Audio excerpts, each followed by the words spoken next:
Hi, folks. Welcome back to Sourced by Cofactor, the show that cuts through the noise and gets to the good parts.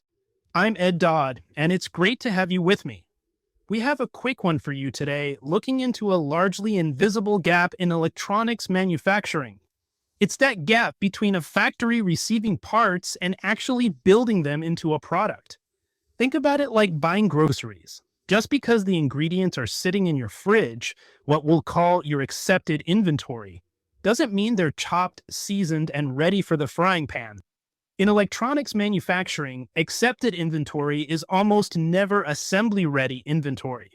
There's a whole unseen process to get parts ready for the surface mount technology line. What's fascinating is just how much manufacturing risk is handled in that invisible gap. When parts hit the receiving dock, a supplier label verifies you have the right stuff. You scan it, and you're good. But the second you break that packaging down for the factory floor, you risk losing traceability. If you split a massive reel of components into smaller batches without relabeling them with internal IDs and work orders, those parts basically become useless. You're just left with mystery parts in a very nice container, which automated assembly machines absolutely cannot handle.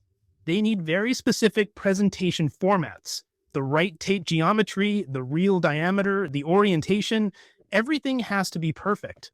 One great example is cut tape. If you try feeding a strip of cut tape into a pick-and-place machine without splicing on the proper leader tape, the machine just errors out. It has nothing to physically hold on to. It's literally like trying to feed a torn dollar bill into a vending machine. The machine just has no graceful way to grab it and start pulling. That lack of mechanical grip shuts down the line instantly. But beyond packaging adjustments, the physical components themselves often need direct intervention to survive the manufacturing environment. When parts hit the receiving dock, a supplier label verifies you have the right stuff.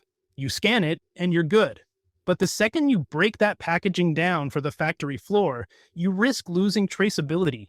If you split a massive reel of components into smaller batches without relabeling them with internal IDs and work orders, those parts basically become useless. You're just left with mystery parts in a very nice container, which automated assembly machines absolutely cannot handle. They need very specific presentation formats. The right tape geometry, the reel diameter, the orientation, everything has to be perfect. One great example is cut tape.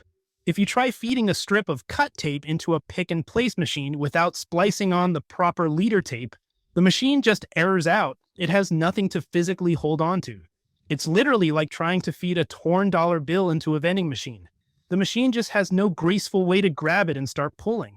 That lack of mechanical grip shuts down the line instantly. But beyond packaging adjustments, the physical components themselves often need direct intervention to survive the manufacturing environment. A perfectly good part can pass incoming inspection with flying colors. But if it simply sits on the factory floor, it can be ruined by ambient air. It all comes down to thermal shock. Moisture-sensitive parts absorb humidity from the air. Over time, if they absorb too much, the sudden intense heat of the reflow soldering process causes that trapped moisture to rapidly turn to steam. It expands inside the part. The parts can literally crack or delaminate from the inside out. To prevent this, manufacturers physically bake these parts in specialized drying ovens. You're quite literally baking the ingredients before you cook them. The goal is to safely draw the moisture out before the parts ever reach the assembly state. For through-hole components, there's mechanical preparation too. You have to precisely trim and bend the metal leads so they drop into the circuit board without any tension. If that preparation isn't done beforehand, the residual stress on the board can lead to fractured solder joints down the road. That compromises the entire board. Physical preparation, like baking and bending, secures the hardware. But for programmable chips, that's only half the battle. You still have to flash the firmware before the part hits the line. Firmware programming has to be a highly controlled, traceable process. It can't just be an improvised task where a technician flashes parts at a workbench with a laptop. Doing that introduces human error and version control nightmares. When you program a device through a controlled process, it transitions from generic stock material into build-specific material tied to a controlled record. So if a bug is found later, you don't end up with thousands of newly bricked devices rolling off the line. Instead, you know exactly which work order received which firmware version. So now we verified the IDs, baked out the moisture, bent the leads, and flashed the firmware. There's still one final hurdle: getting all these prepared parts to the assembly line without creating a pileup. That's where kitting comes into play. Kitting is the process of presenting all these meticulously prepared parts in a logical way. It isn't just throwing parts in a box for someone to find. You preload the reels onto feeder carts in the exact sequential order the pick-and-place machine will use them.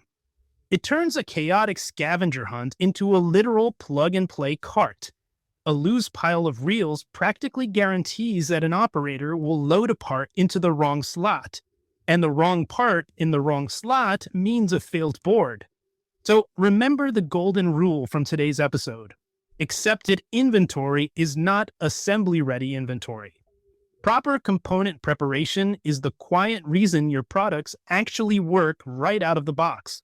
But it also raises an interesting question about where automation goes next. Will we eventually see computer vision advanced enough that robots can simply reach into a bin of loose, raw components and place them perfectly on a board? That would change everything. If so, this entire component preparation stage might just vanish overnight. Think about that the next time you look at a perfectly assembled circuit board. Thank you all for joining me on Sourced by Cofactor. I'm Ed Dodd, and I hope we cut through the noise and helped you get to the good parts. We're really excited about our new PaaS service model. It's free to try, so be sure to check it out today. If you found this episode valuable, please subscribe and follow Cofactor as we continue to revolutionize electronic hardware.